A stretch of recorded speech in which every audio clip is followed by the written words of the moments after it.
Before the video starts, I just want to say that most of these are going to be still images or blurry images just so I don't get copyrighted by the NFL. But other than that, please enjoy. Alright, so we're starting off with the first call that went the Chiefs' way in this game.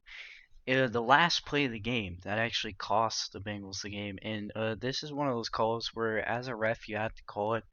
I mean, it was clearly unnecessary roughness. And it sucks because if you're Osai in that situation, everything in your body is telling you to push the guy. Um, and he did, and it sucks because it threw the game for the Bengals. I mean, Osai was crying at the end of the game, and that's just a tough spot to be put in, man. But I don't think this game was on him. I mean, Burrow had 2 interceptions, and they had 2 or 3 possessions before this, or they could have easily won the game.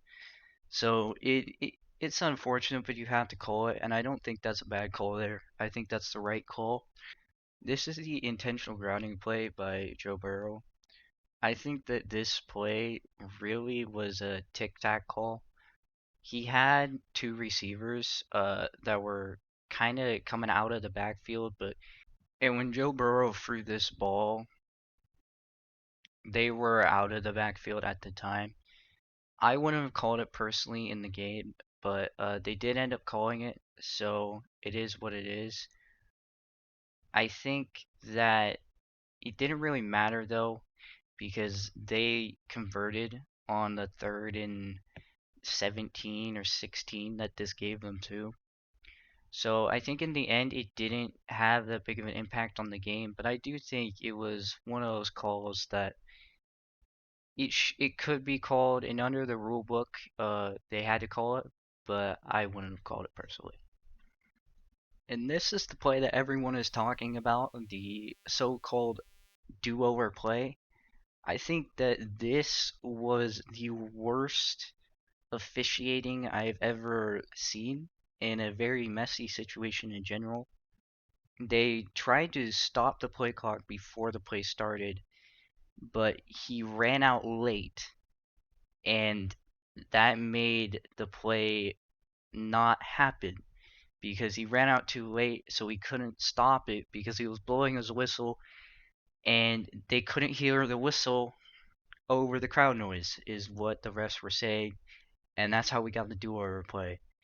I think this just shouldn't have even happened. I think they should have let the play just be how it was and reset the clock afterwards. But again, this didn't really have that much of an impact on the game because they didn't end up scoring off of this drive. The only thing that you could say impacted is the Bengals' field position, and I'll give that to you, but I don't think it necessarily would have had the Bengals score a touchdown or go for a field goal just because they had 10 extra yards away from the Chiefs' end zone.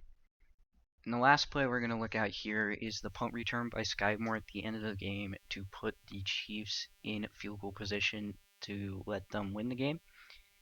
What's being questioned here is a block in the back by the Chiefs players here. As you can see on the video, it looks like the man gets blocked in the back. He even does a little flopping, as some would say.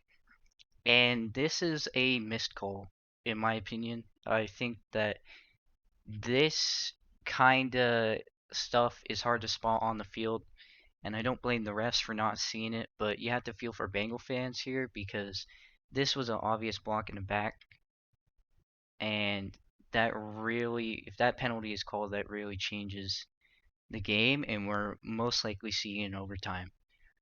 So just a missed call that in real time, I don't think they're gonna see it or call it, but it does suck here. I think this was a missed call. So to sum it up, I do think there were some questionable calls and some questionable officiating in this game. I do not subscribe to the narrative that the NFL is rigged, however, because I just don't believe with so many athletes on the field that you can get a rigged game like that. Even though I will say there has been times in history where it definitely has looked like games have been rigged, but to overdo, I do think that the officiating was bad in this game, and I understand Bengals' outcry, but I do think the Chiefs were the better team this night, so I do believe that the right team came out on top. But anyways, hope you guys enjoy, and peace out.